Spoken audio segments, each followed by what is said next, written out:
السلام عليكم متابعيني الأعزاء، متابعي قناة عالم بسمة. اليوم في هذا الفيديو جيتكم بنشرية خاصة تولوج على 22 ولاية.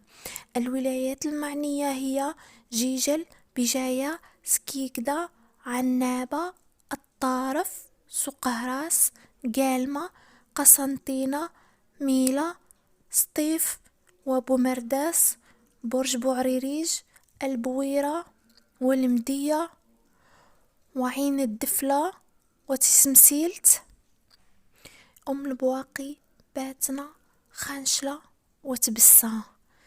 سمك الثلوج من 10 إلى 20 سنتيمتر. صلاحية النشر من السبت مساء إلى غاية يوم الأحد مساء.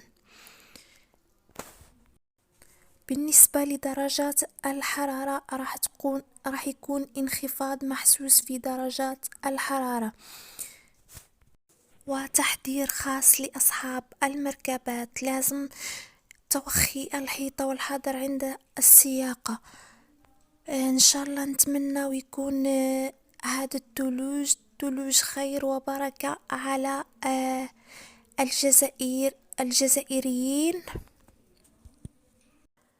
وفي الأخير لا تنسوا الاشتراك في القناة وتفعيل زر الجرس يصلكم كل ما هو جديد عن أحوال الطقس. وإلى الملتقى في فيديو آخر. سلام.